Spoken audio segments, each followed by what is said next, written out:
Good evening. Thank you for tuning in to Talking Sports with Evan. I'm Evan, and a bunch to talk about here tonight. The Packers Bears play each other on Sunday. It's Bears week, and if the Packers win, it's simple. They are in the playoffs. If they lose, they can still make the playoffs, but makes things a lot more difficult.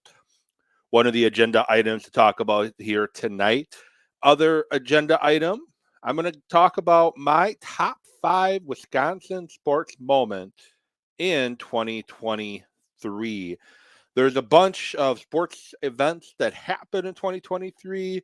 Rodgers leaving Green Bay, Dame coming to Milwaukee, Jordan Love experience, Craig Counsell going to the Cubs, Badger women's hockey winning the championship, new Badger football, new beginning there with Luke Fickell. So if you are watching live, comment. What is your best Wisconsin sports moment of 2023?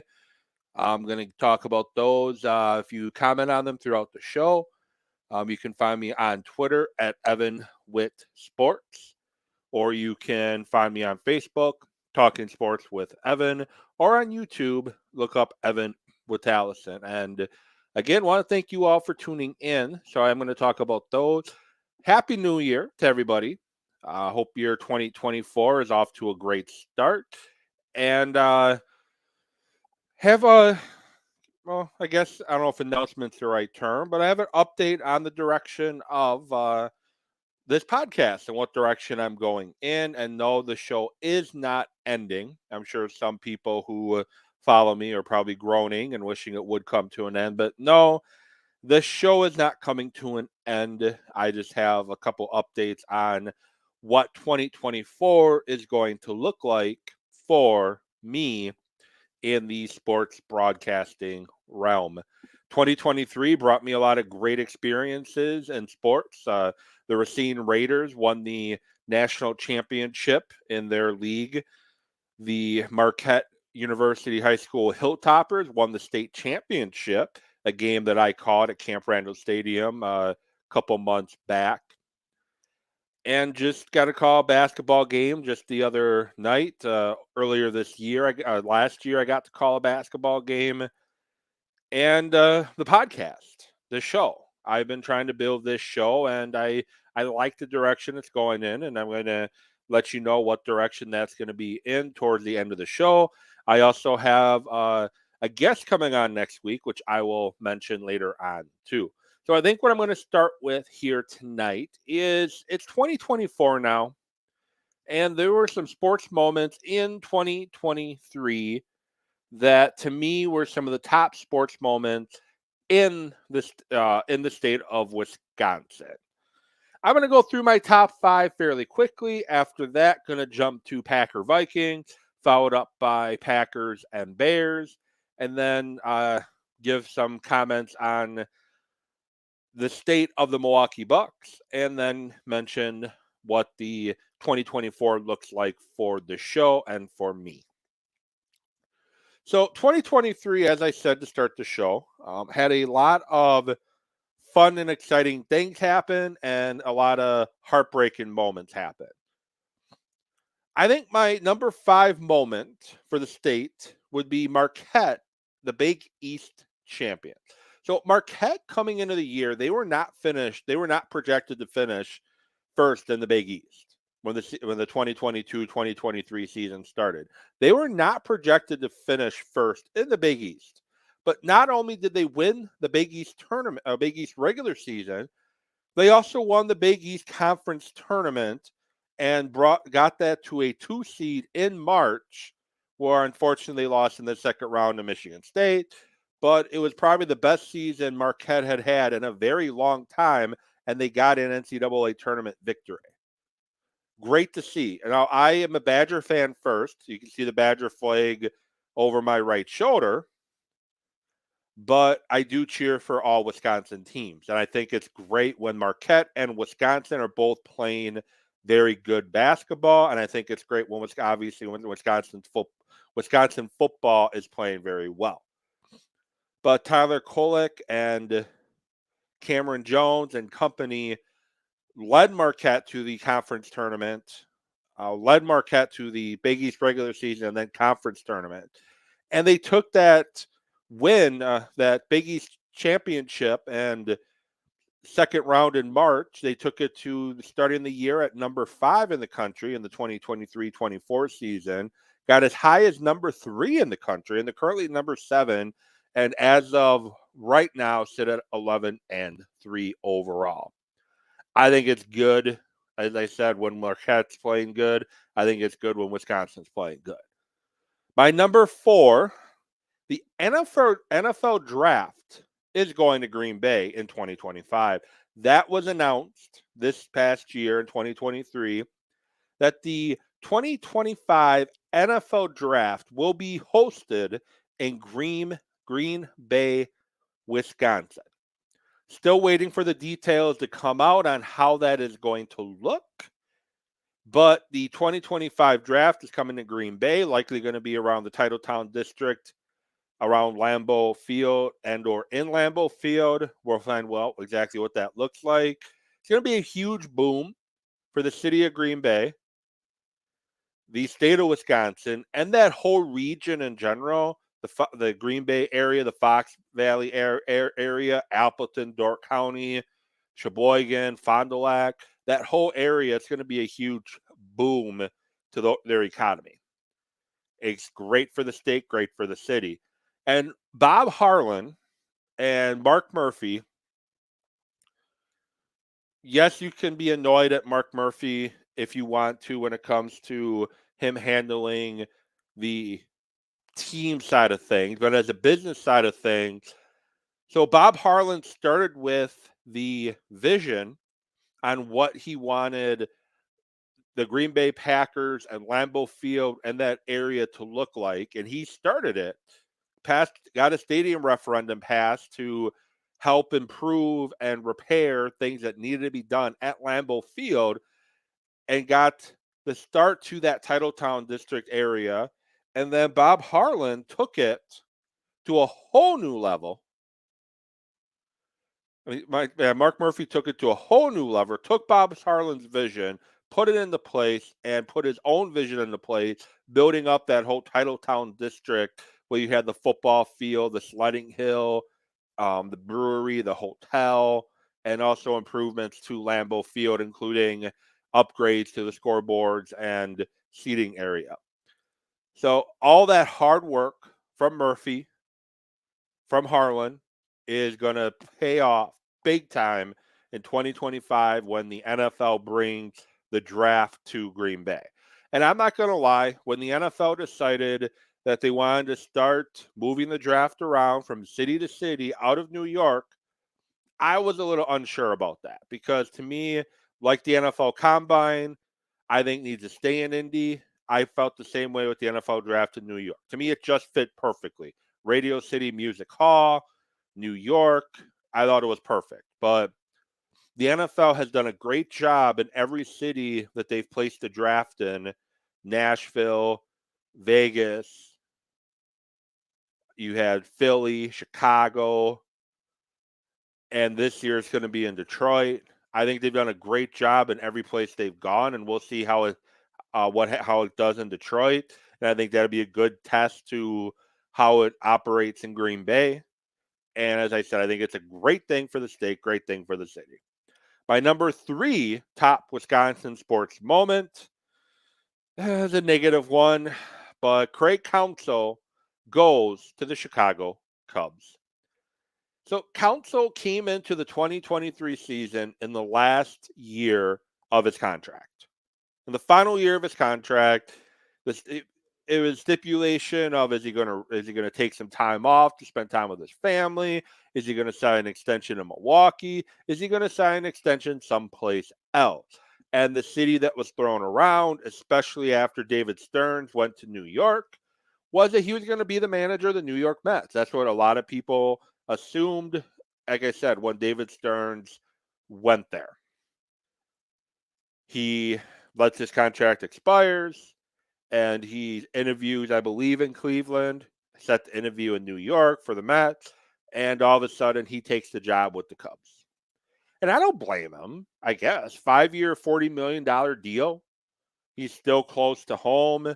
He's close to where his kids play baseball in Michigan and Minnesota. And again, he's close to home and he doesn't really have to uproot everything. So I don't necessarily blame him for picking Chicago. It sucks that it was the Cubs, but he goes to the Cubs, and Pat Murphy is now the manager of the Milwaukee Brewers. And the Cubs and Brewers rivalry just got a hell of a lot more interesting. It got interesting last year with the manager of the Cubs at the time accusing the Brewers of manipulating the roof at AmFam Field, and the Brewers game 163 a few years back. It's been an interesting rivalry. Nonetheless, it's gotten even more interesting. Number 2, Dame time.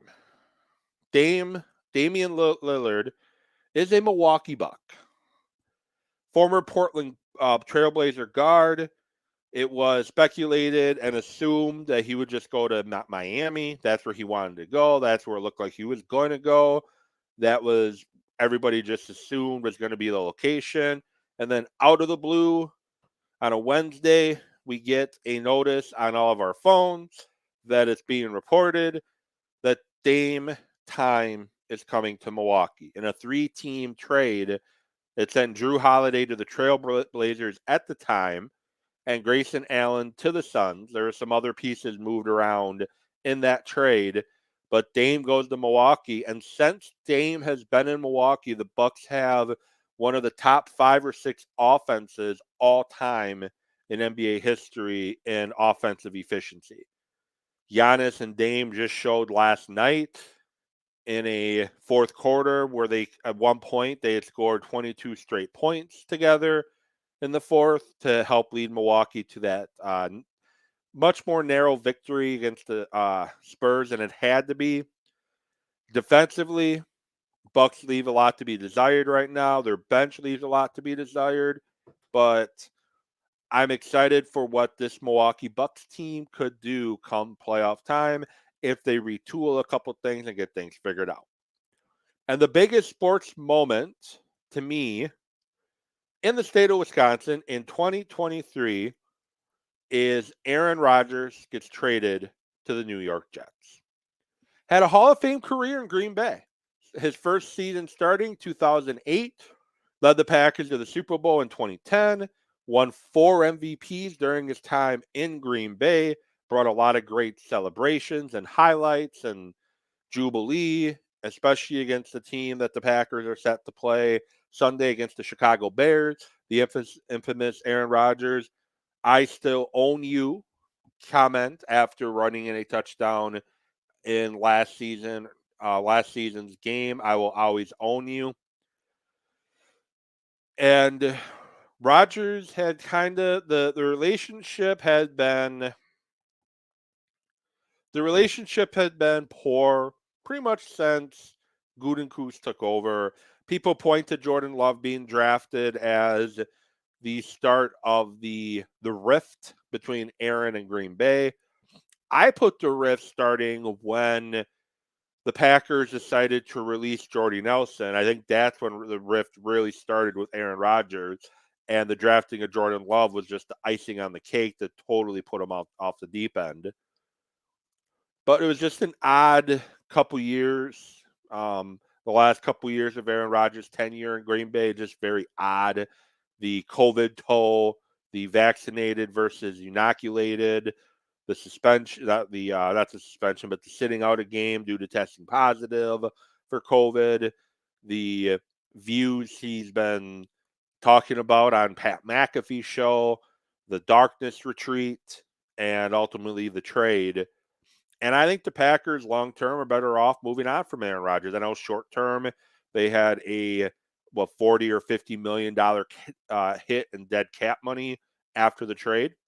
But I think Jordan Love has shown with a very young wide receiving core that the Packers offense is not going away. The death of the Green Bay Packers was extremely exaggerated. I think it's safe to say that in relation to what the Packers look like now.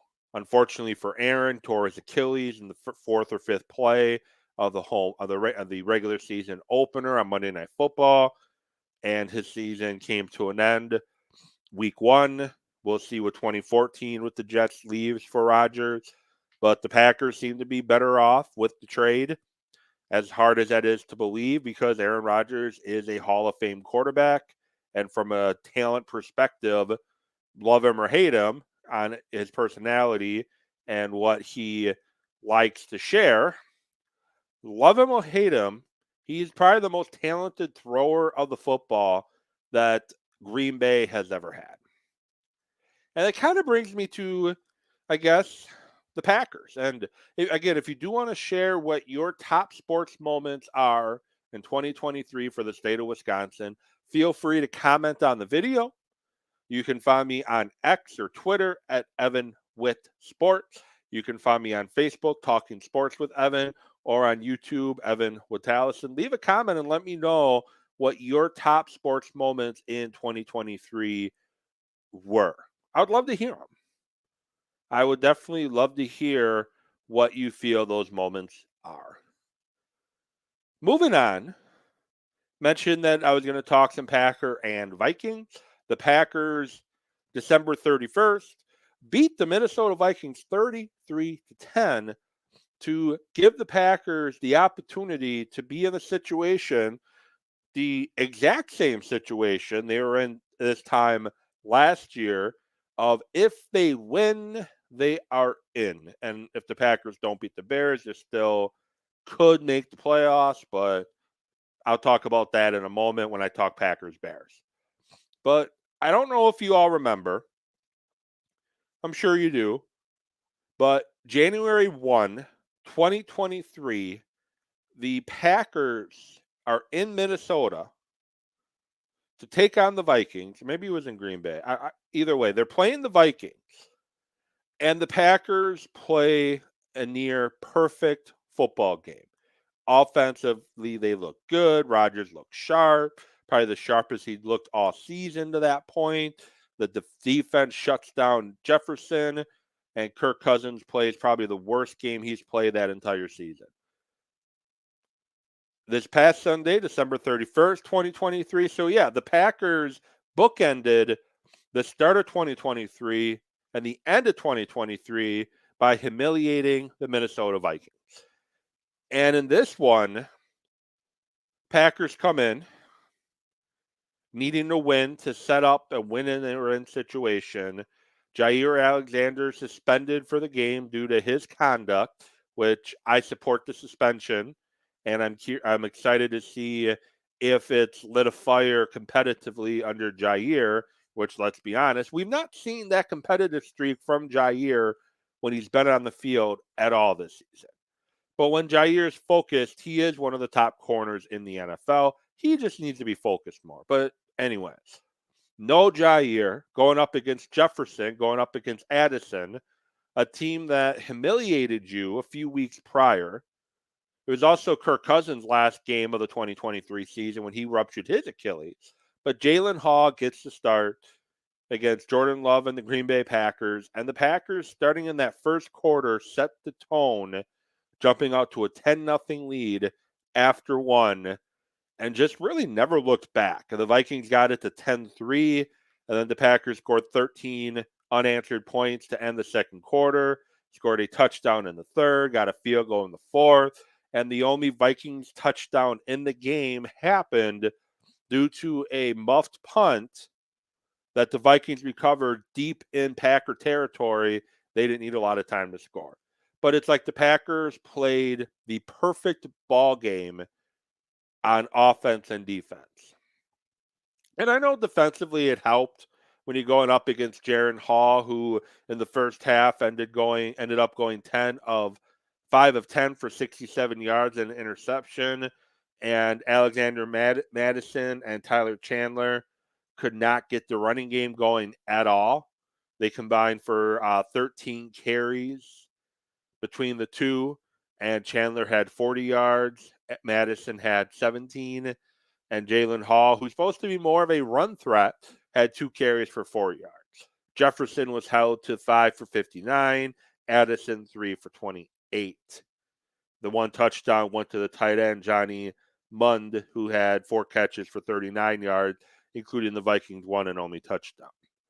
But offensively, the Packers could really do whatever they wanted. Jordan Love, 24-33, 256, 3 touchdowns. Aaron Jones, 20 carries for 120 yards. Jaden Reed, 6 catches for 89 yards, 2 touchdowns. Did not play the entire second half at all. Tucker Kraft, 6 for 48. And the answer to a trivia question forever, which wide receiver was the first wide receiver to go over 100 yards in the Jordan Love era? And that is everybody's guess. Everybody figured he would. Just kidding. Bo Melton, 6 catches, 105 yards, and a touchdown.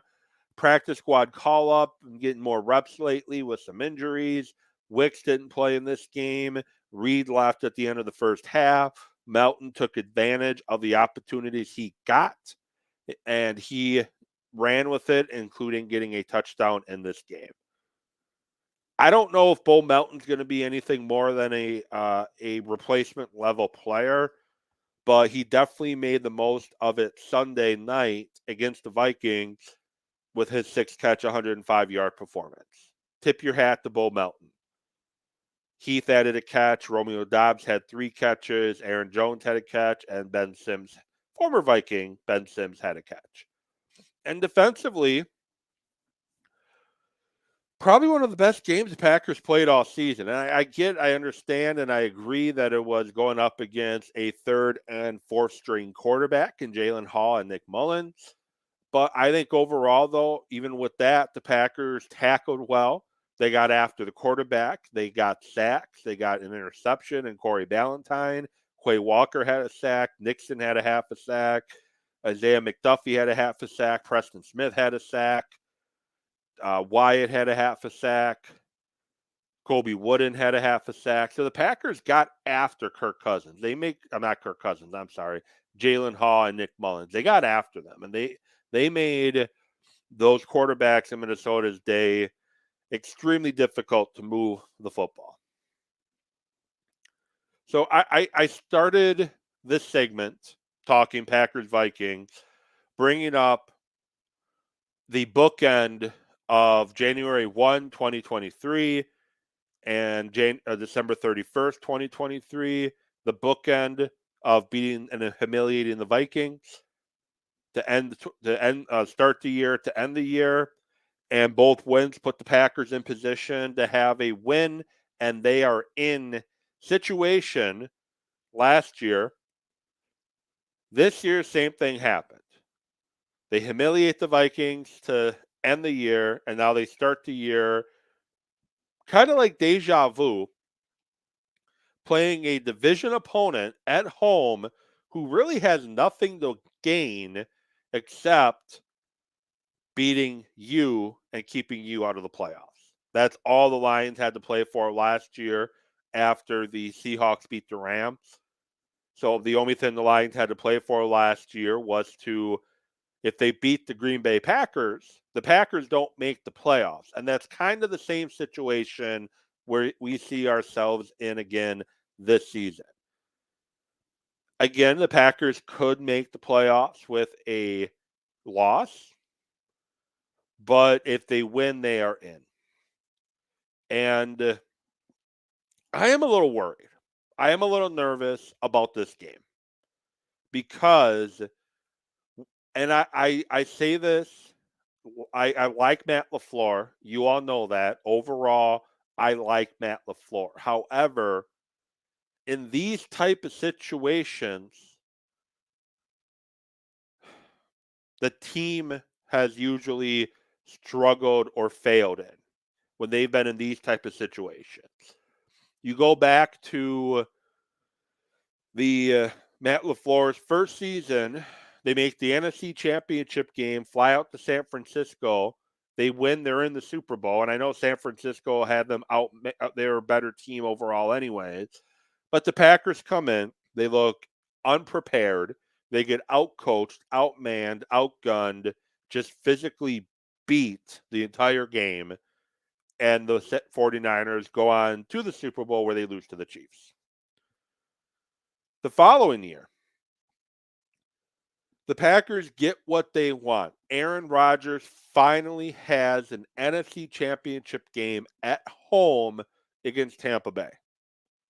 Everything's lining up for Green Bay.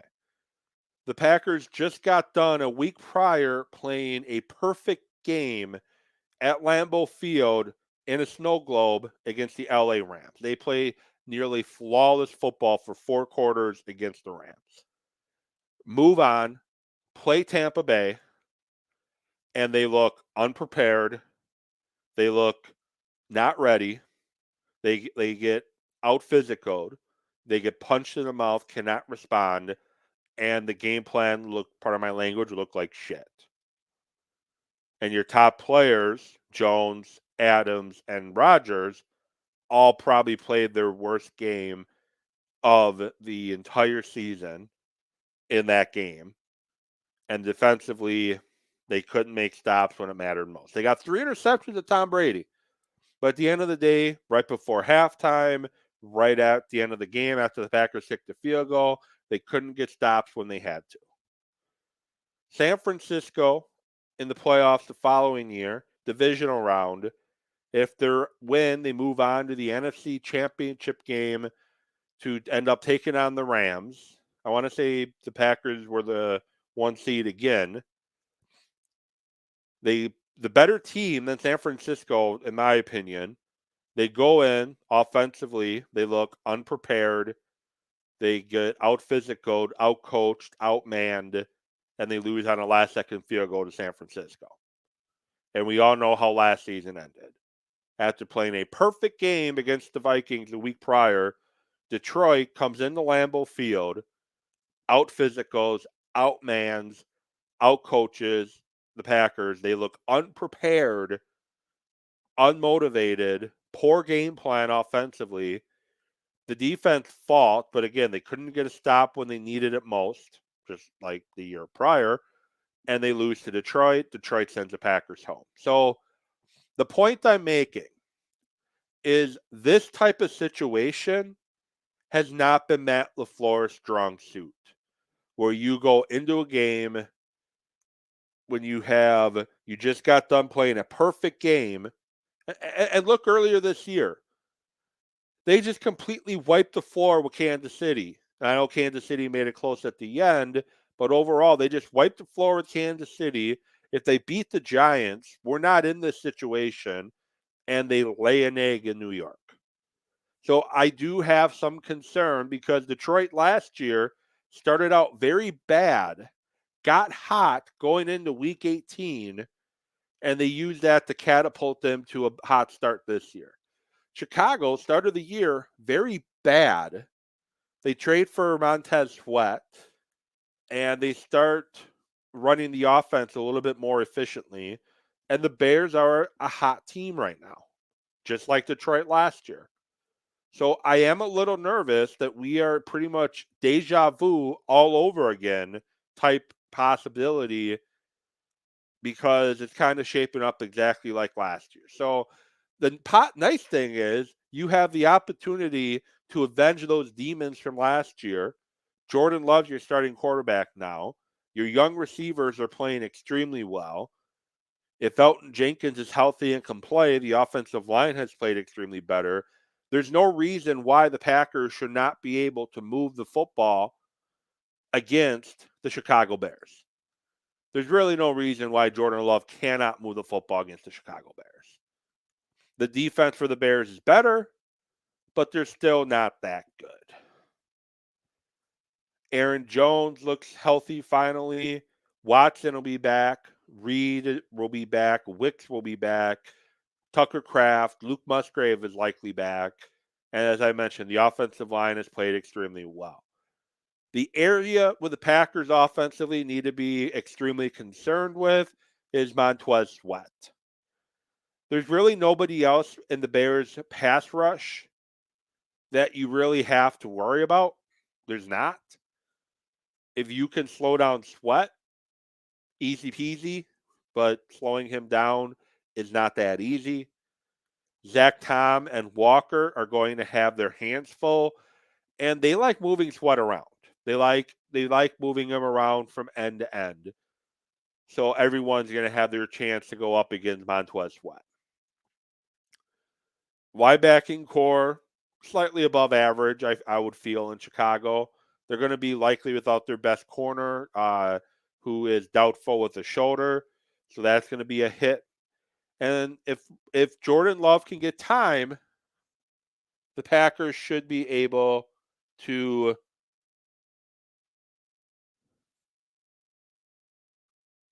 move the ball.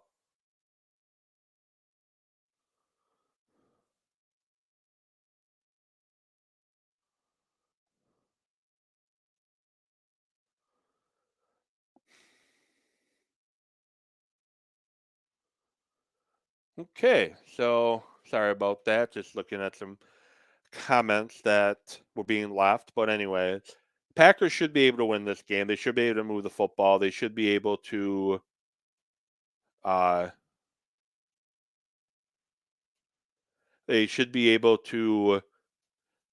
get this victory offensively. Defensively, we never know what we're going to see with Joe Barry.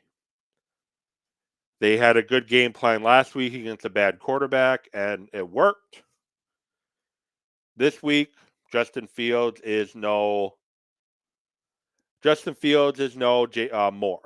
no Minnesota Viking quarterback. He can beat you with his legs, and that's where the Packers struggled mightily to against the Giants. They could not stop DeVito. They could not stop DeVito in the running game as a quarterback, and he ended up having, I think, 70 or 80 yards on the ground and kept the chain moving. So that's going to be the biggest concern with the Bears offense, is keeping Fields in the pocket and forcing him to have to be a pocket passer in this game.